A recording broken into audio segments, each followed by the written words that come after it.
On camera, we're not doing the interview. Why? We'll explain why. How do you feel about that influence that you have? You better be careful. We're coming for your children there, buddy. About my resignation, yes, I'm going to do. You're going to resign? Yeah, I'm going. I've been answering your question. You answer mine. It's actually not my job to answer your questions. Thank God for TalkTV. It's not only the home of common sense, it's the only place where you get the truth.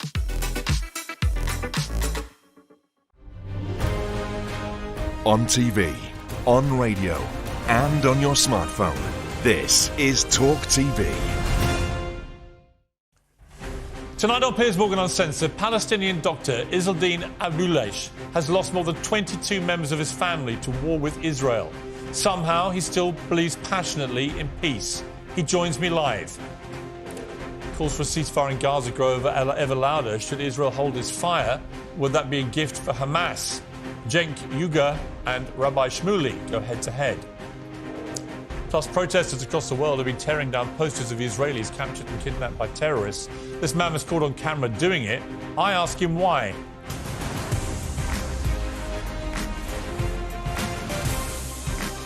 Live from the News Building in London, this is Piers Morgan Uncensored. Well, good evening from London. Welcome to Piers Morgan Uncensored. The job of the Home Secretary is to keep our country safe. Suella Braverman is doing the exact opposite. Her reckless disregard for the responsibility of the office she holds, a very high office, is now actively putting people in danger. Quite frankly, she's become a disgrace to her government and her country. Today, Braverman accused London's Met Police of playing favourites with pro-Palestine protesters, even going as far as to claim the senior officers are deliberately allowing them to break the law. She slurs the protesters as mobs. And no matter where you stand on the Palestine march plan for Armistice Day, the Home Secretary should be calling for calm and letting the police get on with their jobs. Instead, she's pouring fuel on the flames of a tense situation that's already in grave danger of blowing up. This was the reaction of former Met Chief Superintendent Dal Babu. Right-wing groups who are going to turn up, who have been emboldened by what the Home Secretary says. Some of the things that Suella Braverman is saying as a brown woman would not be tolerated if it was said by a white man. A white woman. You know, some of the things she said about Pakistani men, some of the things she's saying about hate marches, I'm just flabbergasted. Well, he's right. As officers prepare to keep the peace at one of the most inflammatory public demonstrations in years, she's effectively told the public they can't trust the police. She compared the Palestine supporters to Protestants in Northern Ireland, equating her own unionist supporters with terrorist sympathisers. She called an anti-war protest a hate march to rile the public. Now she's given the green light to vigilantes. All this in the same week, she outrageously said that being homeless is a lifestyle choice, and she wants to ban homeless people from sleeping in tents. For all our sakes, Braverman needs time off, a lot of time off. Downing Street says it had no forewarning of her comments, which makes Prime Minister Rishi Sunak look, well, weak. It's no surprise that Labour is now demanding she's fired. This isn't the way in which a Home Secretary should behave. He must know in himself that the role of responsible government is to reduce tension and to support the police in difficult decisions that they have to make. He's got a Home Secretary who's out of control, and he is too weak to do anything about it.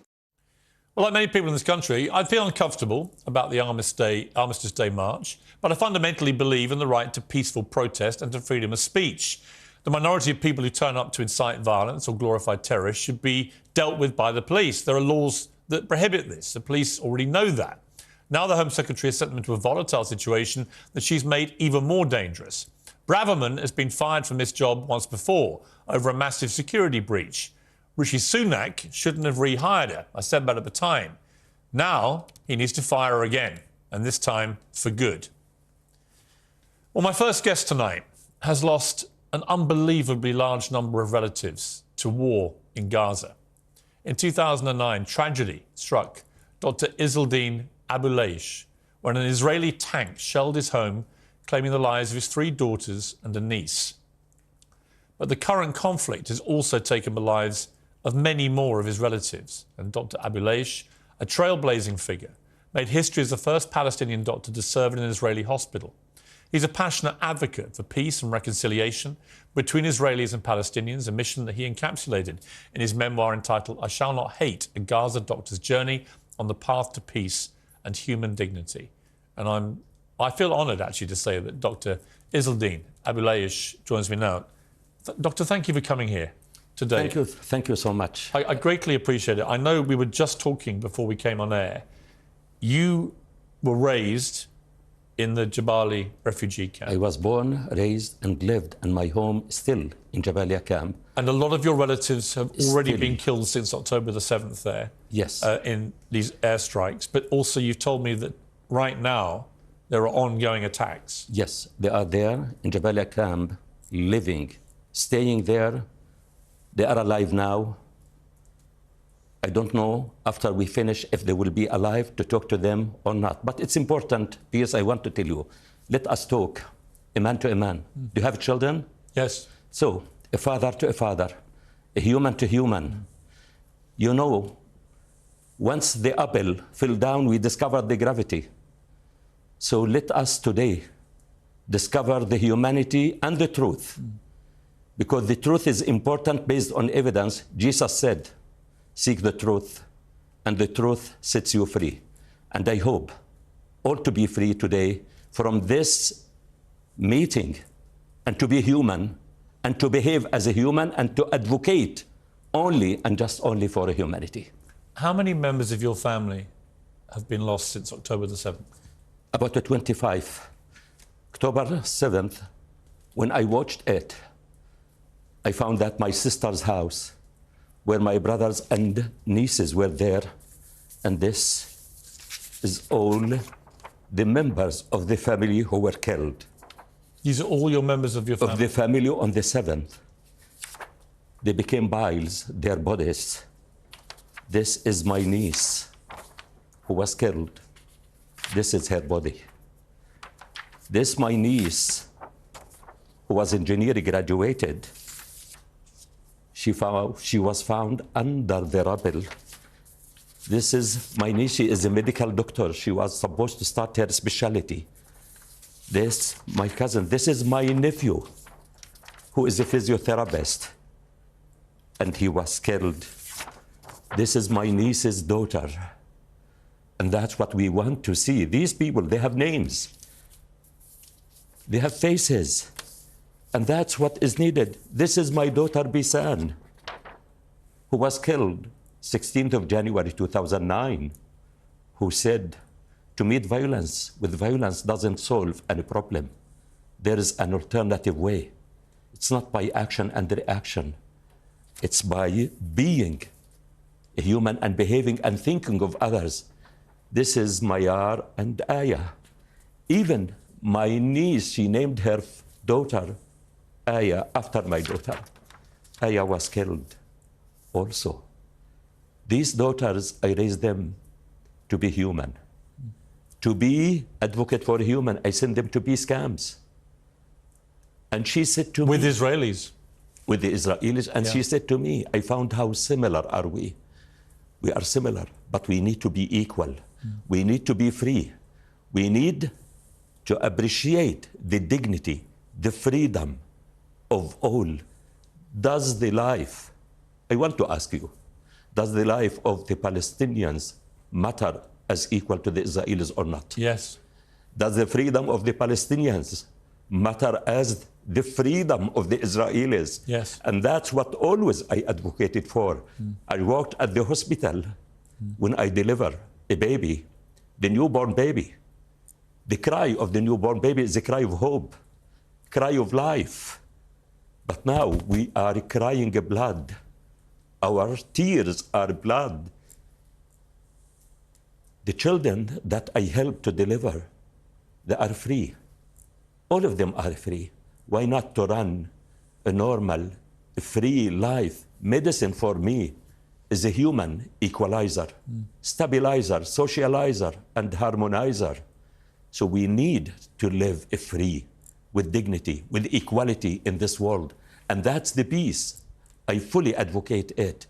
Because once we have these means, peace will be a consequence.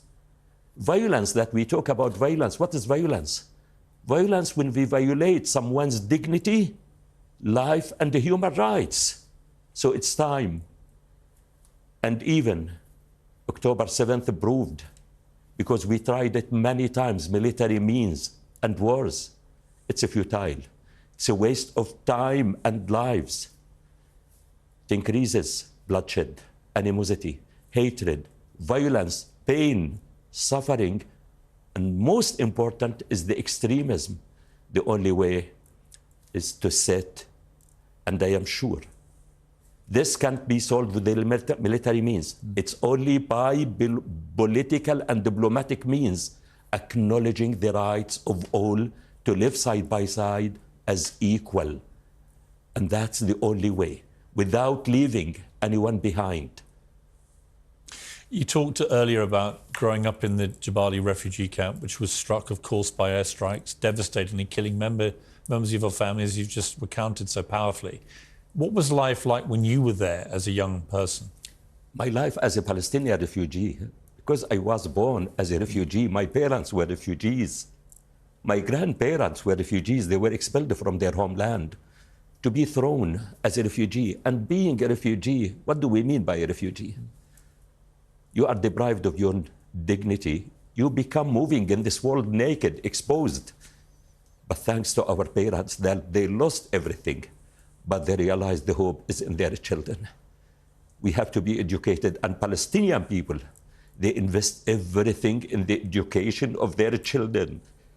They cut from their food that now in Gaza Strip, with the collective punishment, they are deprived of bread, of water, of health, of gas, of a fuel. How the world can watch it and not to take action? How can you tolerate to see your son hungry? He needs milk. What are you going to do? When I see a bleeding patient, I rush to stop the bleeding. When I see a woman who is in labor pain, I rush to help her without discrimination or to say to her, why are you screaming? Why are you crying? And that's what we need. So as a child, I suffered of rheumatic fever, admitted to the hospital.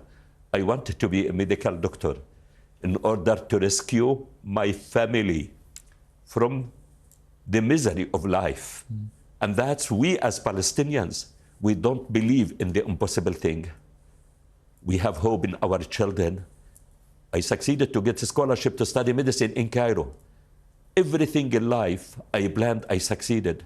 From Jabalia camp to Cairo University, to London, to Italy, to Belgium, to Harvard University.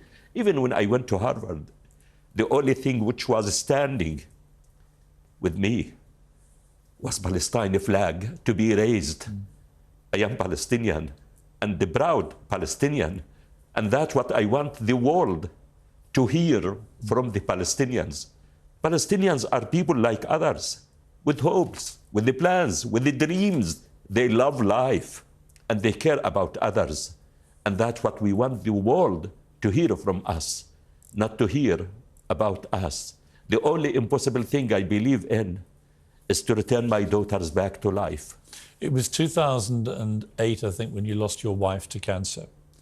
And that was a crushing blow, and you were left to bring up your 8 children on your own. Yes. And then within a year, devastatingly, an Israeli tank during that war at the time that was raging at the time with Gaza, an Israeli tank fired on your house, and your 3 daughters and a niece were all killed in the most brutal manner imaginable, blown to pieces by this tank, and you were there. I was with them. And there was an extraordinary moment, and I have asked if you're comfortable with us to play a little bit of this, because I remember it at the time. I was at CNN, was just about to join CNN, and I remember hearing this, and it was just so moving, because you had a friend at an Israeli television station, and you had regular dialogue with him during this war, and you would call in and you'd update and so on. And you came on and you spoke to him just after you'd lost your daughters to this strike, and this is a little bit of that conversation.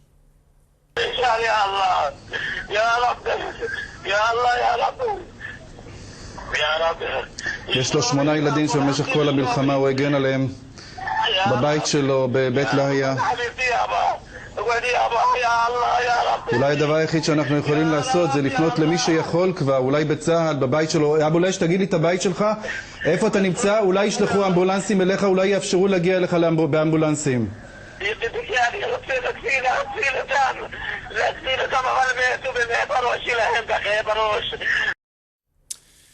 It's one of the most agonizing things I've ever watched on television. And eventually, your friend, that presenter, he had to go because he wanted to keep talking to you, and he was so distressed himself. He wanted to go off and do it privately, which he did.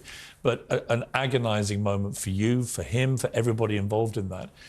And as a consequence of that, many people in your position may have chosen a path of wanting revenge or retribution in some way, to meet violence with violence, but you went completely a different way. And you ended up taking your family and you ended up in Canada. How did you find the strength to not go down the path of wanting revenge? It's important what you mentioned because my wife passed away 16th of September 2008, 4:45 p.m. And my daughters were killed 16th of January 2009, 4:45 p.m., 4 months exactly. 2 traumas, tragedies, and what you heard, what I said, Ya Allah, Ya Rab, you know the meaning. Oh God, oh Lord. Yes. At that moment, as what I see now, I lost faith in humanity because the world was watching what is happening as we are watching what is happening now. Palestinians are just numbers. They are not numbers. They are human. Yes. And that's what I would like each of us who are watching to zoom in, to put himself in the position of the Palestinians. You know what you did so powerfully, Doctor, was when you showed the pictures of your family. So, but it's important. But you put a name to the face. Yes. And you made people at home watching this understand what these are helped real me, people. but it's important, what helped me. I am a person of faith. This is important.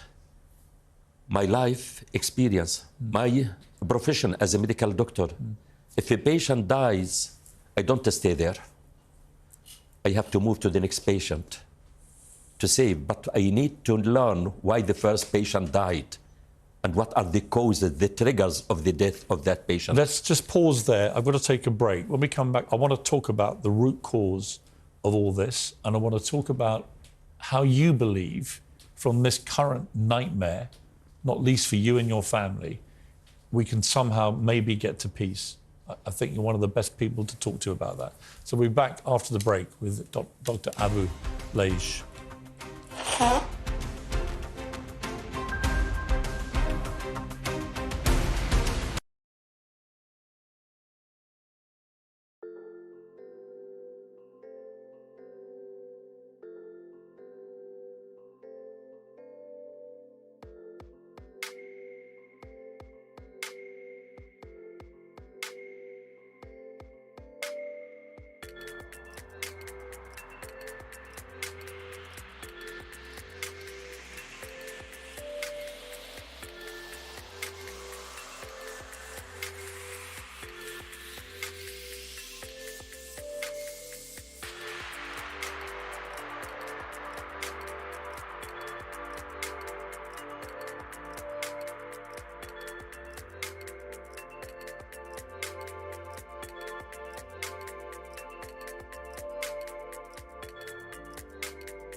Well, I'm still with Dr. Izzeldin Abuelaish. I'm sure anyone who watched that first part of this interview will have been like me, I think,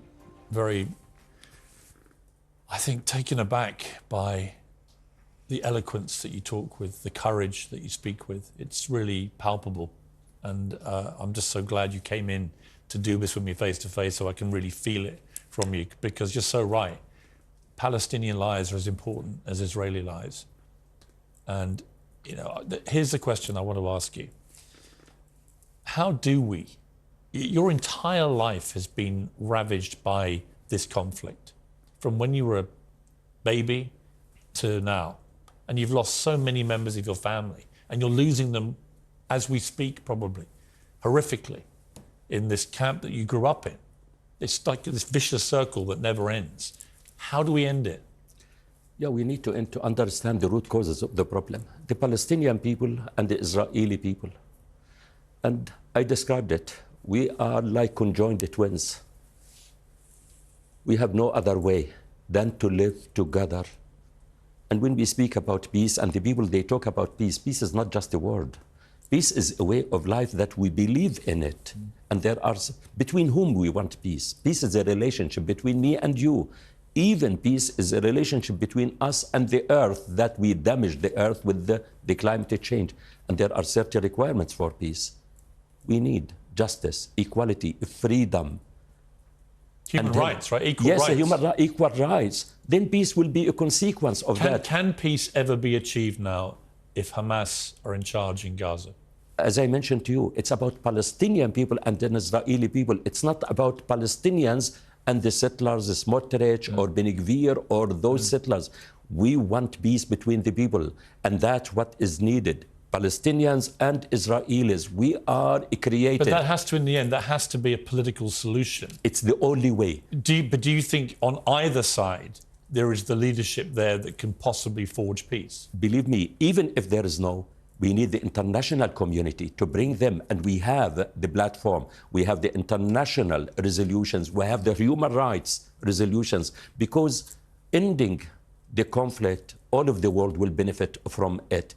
You see the consequences of what is happening now.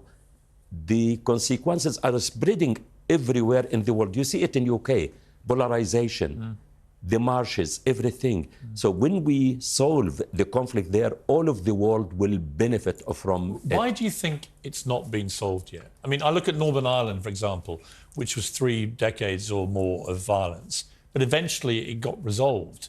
But it seems to be... You know why? Why? I met with Martin McGuinness before, and he said to me, we were confronting each other.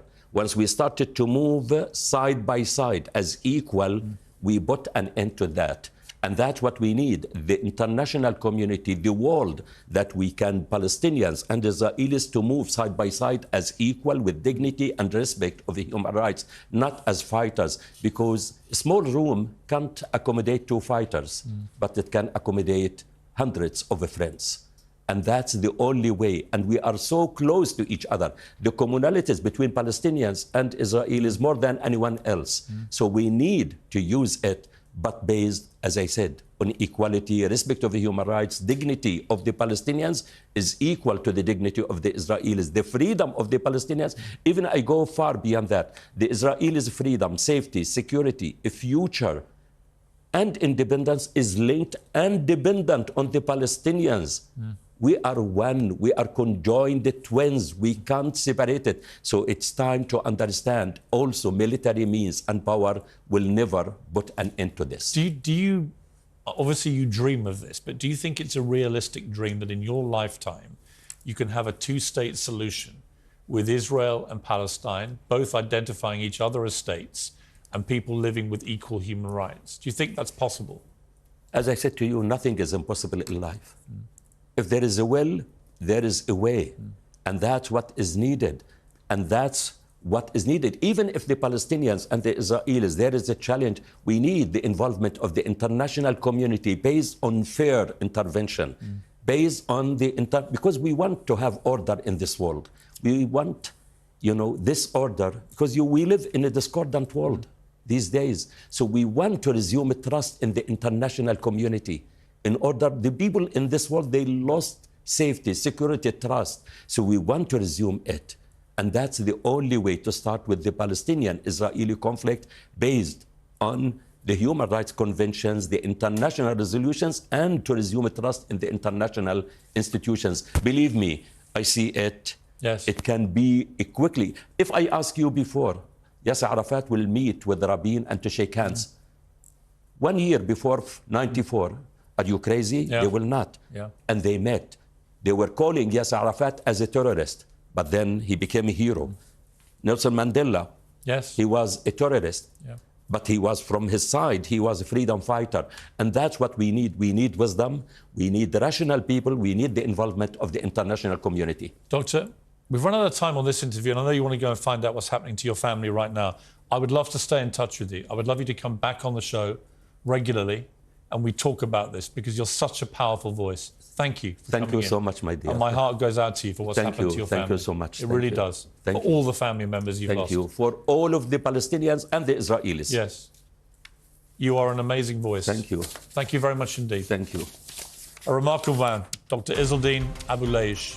Uncensored next tonight, Israel will implement 4-hour pauses to let civilians flee from Gaza, but calls for a full-blown ceasefire grow ever louder. Should Israel hold its fire?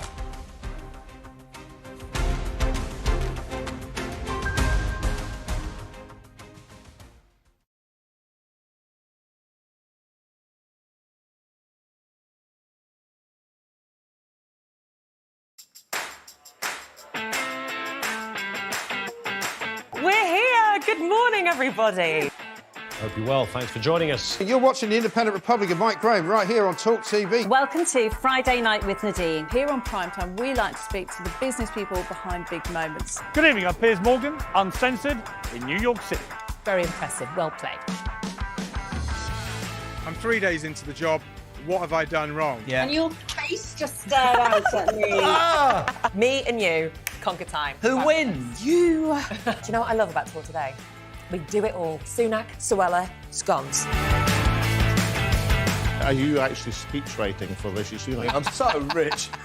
Frankly, I'm going to take the side of boozed up Brits against these pompous What, do you mean Spaniards. you're not going to support Mayor Jose No, Luis I am Sanz? not. Stop pandying to the NIMBYs, to the naysayers and the National Society for the Preservation of the Habitat of the Lesser Spotted Newt. The problem lies in the bureaucracy. It's almost like those highly paid consultants don't really know what they're doing.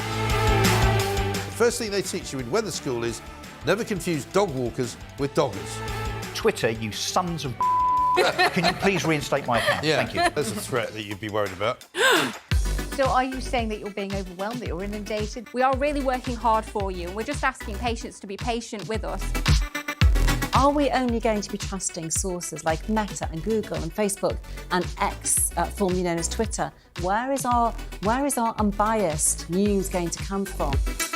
Welcome to the talk. It's really great to be back. My little darlings. Kids think all they have to do is stay at home, be silly, take pictures of everything. Just shut down TikTok then, yeah? Problem solved. Yeah. Problem solved. There you go. Who's fit as a butcher's dog? Him. Oh, right. but he's now middle class. Three of us here, Tess. I nearly have empathy when I'm speaking to them. I know, you're probably going to boot me up. This is Talk TV.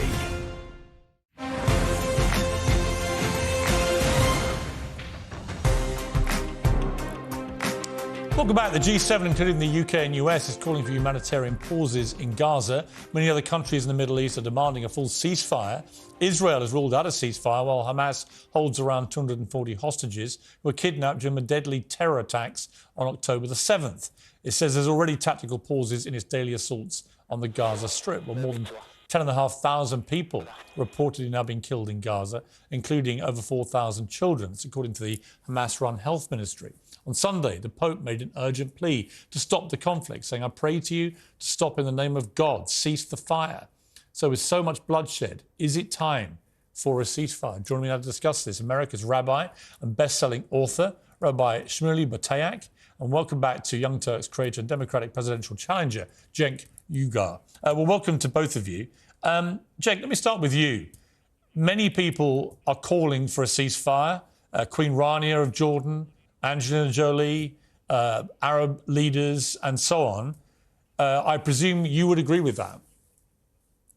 Yeah, absolutely. I think that they've murdered enough Palestinian civilians.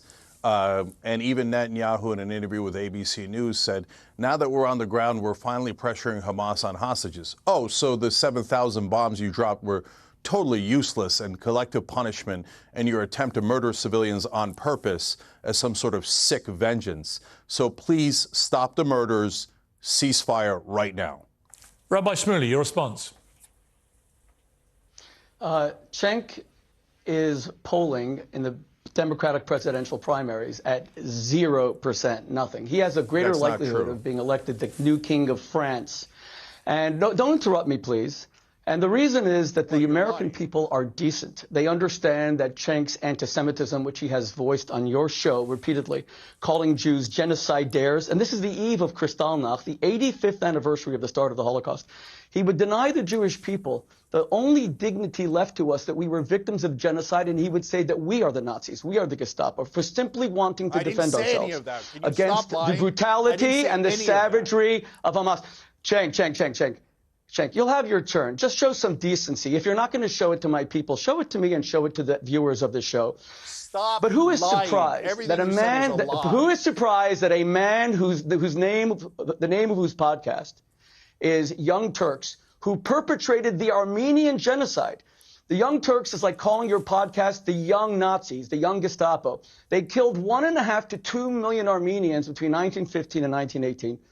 The Armenian community has begged Cenk to change the name of his show. For the first half of his life, he was a complete Armenian genocide denier. Then he changed. Now he is a Holocaust denier because he is saying that the Jews are engaged in a genocide of the Palestinians. Now, which nation? How can there be 1.8 million Arab citizens? Rabbi Shmuley, I'm going to go to Cenk. You said some very strong things about Cenk. You can now respond, Cenk. Yeah, you should never have this guy on air. Everything he said is a lie. I don't deny the Holocaust. That's insanity. And in terms of the Armenian genocide, there is a powerful analogy there. Why was it a genocide? And yes, it was a genocide. Why? Because they moved and displaced so many people and killed civilians on the way. What is Israel doing? Moving and displacing millions of people and killing innocent civilians. It is the exact definition of a genocide. So I think the Jewish people are an amazing people, and their culture is beautiful, and I don't tolerate any anti-Semitism. But I think that the occupation is decaying the moral core of Israel. How long are you going to oppress these people? But Cenk, and I know this guy, all he wants to do is an ad hominem attack. He's a liar. And you could tell exactly what kind of indecent human being he is. But the main reason he's doing it is to avoid the topic. When are you going to stop murdering Palestinians and cheerleading it? Okay. If you're talking about genocide, you're the one right now doing the genocide. May I respond? Yes. Go ahead, more lies. Go ahead. You know, I've spent my life debating people. Whenever someone starts using personal names and screaming like a lunatic, they're losing the debate. Let me remain factual. You're the one who made up things. The Palestinians were offered a state in 1936 in the Peel Commission. They rejected it. They were offered a state in 1947, the UN Partition Plan. They rejected it. They were offered a state in 1967 after Israel conquered Judea and Samaria and the West Bank. They rejected it. They were offered a state in 2000, Yasser Arafat, Ehud Barak. They rejected it. They were offered a state with Ehud Olmert 2008. They rejected it.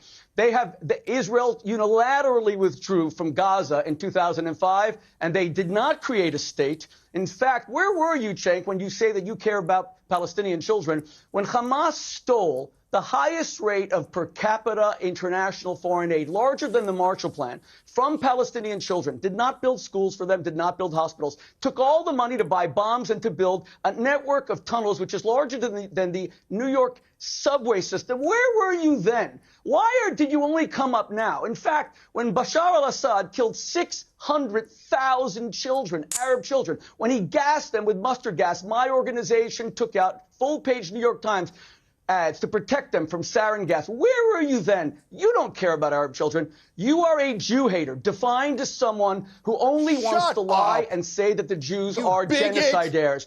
And don't try to cancel me and say that I shouldn't be on. You're not a producer of this show. Because you are ignorant of the facts and ignorant of the history does not mean that you can cancel my voice. Cenk, your response. Okay, so first of all, This guy is a full-blown bigot. He's one of the most racist people I have ever seen, does not value Palestinian lives at all. And everything he said about me is 100% untrue. I was vicious in my criticism of Bashar al-Assad. I have criticized Hamas over and over again, and I think what they did in the attack against Israel was reprehensible. But for God's sake, how long are you going to occupy these people? For me, the idea of Israelis and Palestinians or Muslims or Jews being different is absurd. Those are just stupid labels that we put on people. They're all human beings. I value the Israeli life just as much as I value the Palestinian life. We're all human. Stop using these nonsense labels Cenk, let me ask you a kill question. each other. Cenk, and all this guy wants to do is more murder of Palestinians. Cenk, let me ask when are you going to let them go? Cenk, let me ask you a question. You mentioned genocide there. What Hamas is actually in its charter dedicated to doing is the purest personification of genocide. Well, it is. They want to see the eradication of Israel, and they proved on October the 7th they will kill as many Jews as they can possibly get their hands on. So that is pure genocide. What Israel is doing in return, I don't think meets the category of genocide. Right, because they don't want to get rid of every Palestinian. They don't want to kill every Palestinian. No, they want to kill every Hamas terrorist. Now, there are legitimate question marks about how they're going about this and about the civilian casualties. But there is a moral distinction between what Hamas is dedicated to doing and what Israel is dedicated to doing, isn't there? No. First of all, Hamas is a bunch of idiots. They should take that stuff out of their charter. All it does is hurt the Palestinian cause. I agree. There's no call for it. It's dumb and it's immoral.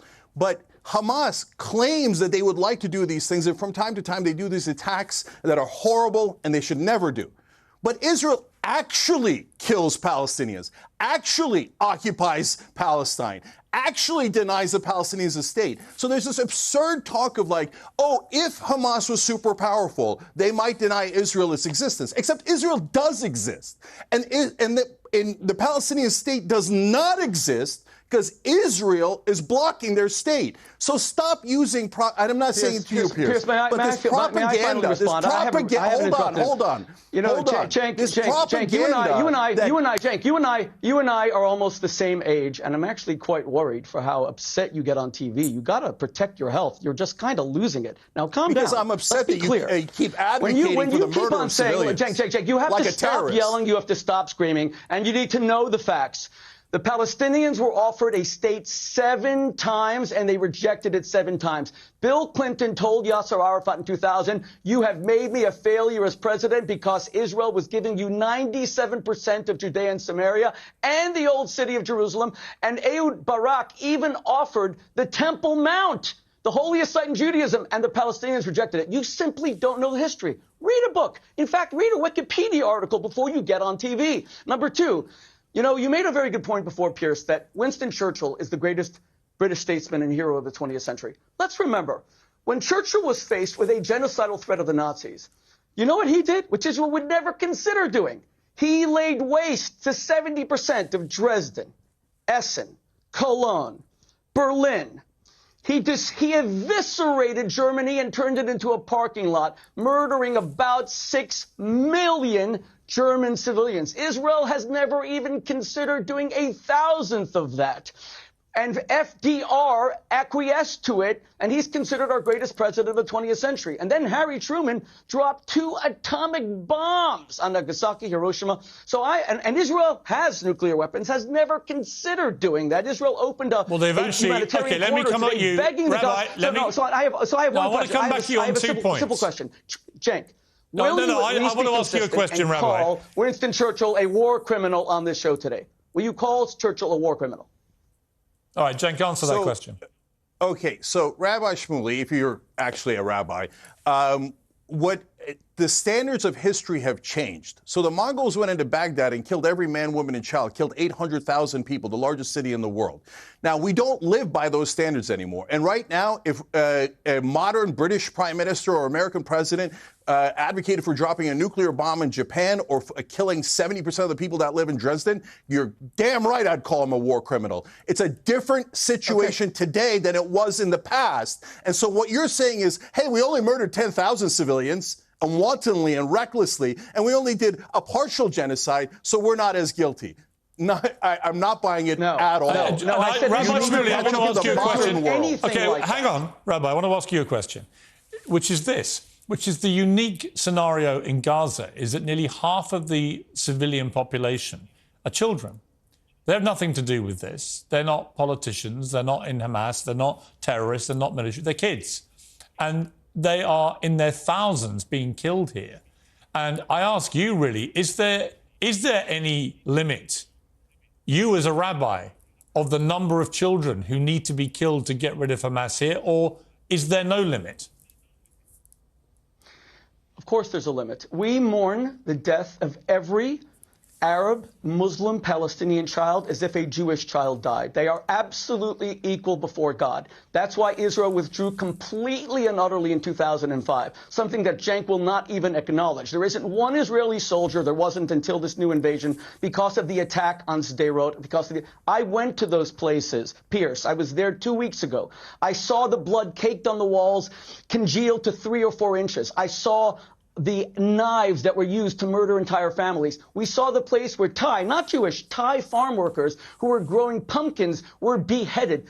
We saw the body of Shani Luke, and I spoke to her mother, Ricarda, who was taken naked. These are religious men in Hamas, taken naked in her underwear and her bra, her dead body, these necrophilia savages. We saw all that.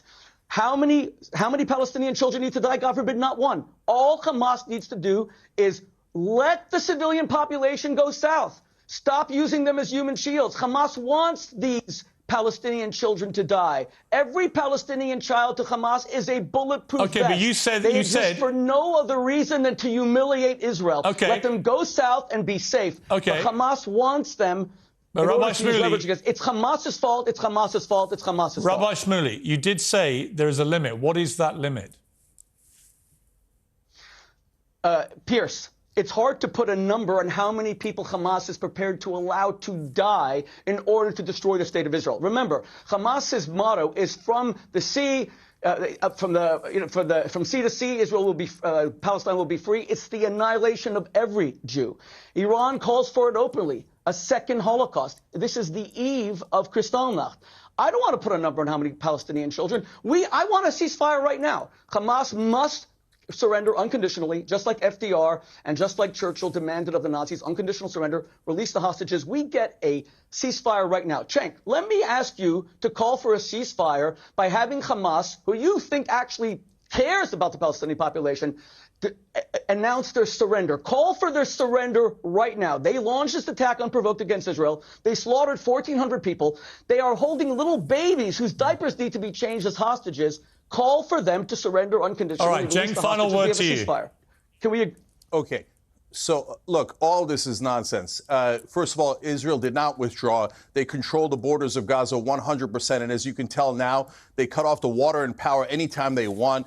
The Jewish people have been oppressed throughout history. My heart goes out to the Jewish people for all the pain and the suffering that they have endured through all of these years. But now Israel, unfortunately, is not the oppressed. It is the oppressor. Look at them dropping 7,000 bombs on grandmothers and children. There's an American nurse that explained on CNN yesterday about how she sees little kids with burns all across their bodies. So Hamas is terrible. Yes, I can call for their surrender. That's easy. I don't like Hamas. I think Hamas is Muslim fundamentalist. But it's an impossible standard, and you know they're not going to meet that standard. And because you want to keep killing those civilians to show them how mighty you are and what a great oppressor you are, I'm sick of it. And it's not only ruining the Palestinians and causing their deaths, but it is ruining. It is causing the moral decay of Israel. Blood libel. This is a blood libel against the Jewish people. You may as well just say that we drink the blood of Christian children in our mouths. Cenk, you are guilty of a blood libel on the eve of Kristallnacht. You should be ashamed of yourself. I'm going to call. It is a blood libel. Change the name of your show away from young Turks who are genocidaires who killed 1 million Armenians. I'm going to try and wrestle things back to the host here and call a ceasefire for now. It's been a fascinating debate. Very passionate on both sides. I get that. I appreciate you both agreeing to debate each other. I think that's important in this situation. And thank you for coming on the show. Thank you. Yeah, Thank you, I Piers. God bless appreciate it. This guy's ruining. There's tremendous anti-Semitism in the world. By crying wolf, he's actually hurting people the like Jewish you. cause From people like you. tremendously. From people like you. Okay, you're From a people like bigot. you. Stop killing Palestinians, you bigot. OK, we're going to leave it there. Thank you very much.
Coming up at 9 o'clock, the Independent Republic is going to be asking an awful lot of questions, like why do people feel it necessary not to wear a poppy these days? Why is it so difficult to find people selling poppies on the streets of this country? And why do so many people coming up for the armistice weekend fear that the London capital city is not safe?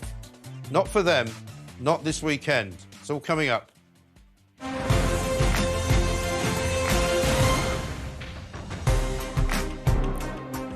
Welcome back to Uncensored. Hamas terrorists are still holding around 240 hostages who they kidnapped and brought into Gaza during the October 7th terror attacks. Posters displaying their faces, including many of the children, a desperate plea for help, have been put up on walls around the globe. However, anti-Israel protesters have taken it upon themselves to rip them down. In New York, multiple flyers are torn away daily. In Germany, police were caught tearing down posters of hostages too. And here in London, the same has happened. My next guest was caught in the act. Shehab El-Refai tore down posters of the hostages in Los Angeles, and he joins me now. Mr. El-Refai, why would you rip down posters of hostages? Why would you do that? What's the answer? Because it is perpetuating a completely false narrative that the Israelis are the victims, of which I do not promote any violence towards any innocent human being, regardless of their background or beliefs or any type of targeting of a specific individual. And those people that have their pictures on those posters, I do not know them, and I do not wish anybody who is innocent any type of harm.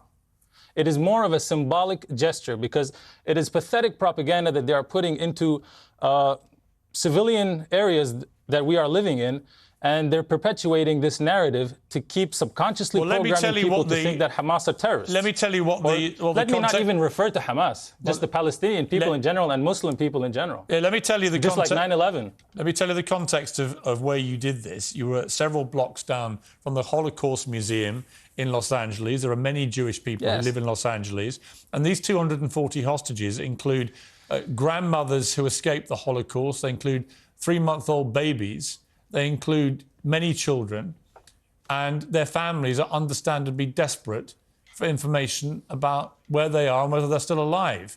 And we've already had some cases where people, from the identity on the posters, they have been identified as still alive. Why would you deprive families of that?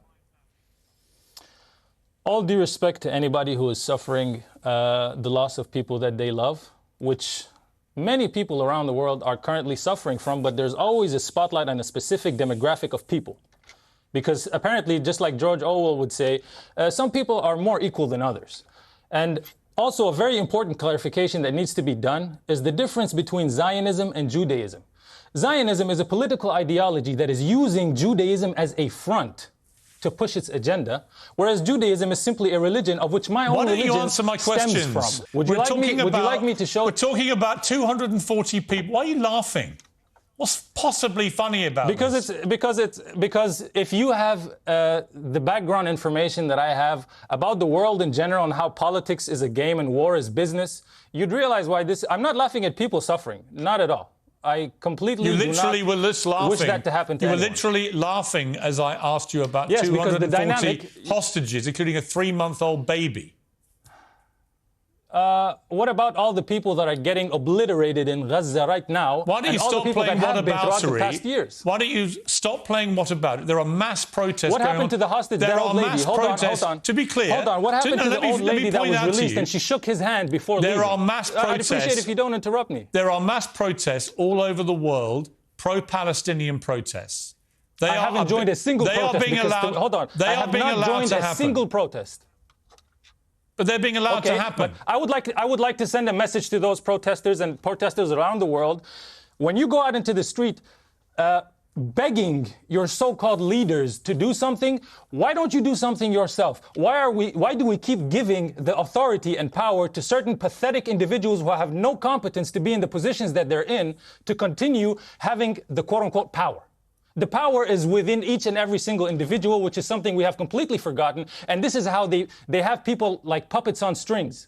Again, I simply ask you... Many members of modern humanity are pathetic. I simply ask you why you would rip down posters of people who've been taken hostage, which may give their families some hope, if someone can identify them, that they may still be alive. Hope, just like... OK, let me answer your question on multiple layers. It's false hope, number one. If they really wanted them back, they'd be back. Number two, what about all the other families that are suffering from... They're seeing their direct family getting bombed and their entire... the videos that I'm seeing on accounts like Mu'taz Azazia's Instagram page and many other journalists that are there posting about these things. If I started doing that on the street and putting his content, just take a screenshot and put it on the street.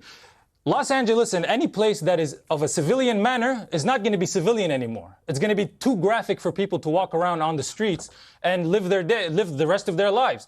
And also another message that has nothing to do with the question I asked you again.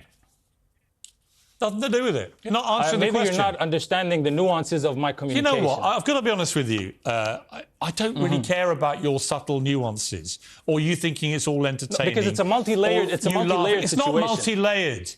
You are walking around near the Holocaust Museum in Los Angeles, a place I've attended several times and found profoundly moving. And you're walking around there recently, and you are walking around there several weeks after the worst attack on Jewish people since the Holocaust. It's not on Jewish people. 240 hostages were taken, including 3-month-old babies and Holocaust survivors. In Jewish Central. And your only contribution to this is to walk around and rip down hostage posters. And you seem to find it funny. My main contribution would be to educate people on what is really happening. Well, let me and educate not you. Beat to the slave master's drum. What you are doing is shockingly insensitive and inappropriate and hurtful to the family members of those people taken hostage, including many young children. And by the way, I also think the deaths of all the children in Gaza is horrific, and I've said so many times. But what you are doing, I respect you for that. I respect you for not having that double standard. Your sole contribution to this is to rip down posters of hostages, and I find that contemptible. We'll end the interview there. Thank you for your time. That's it from me. Whatever you're up to, make sure it's uncensored. Good night.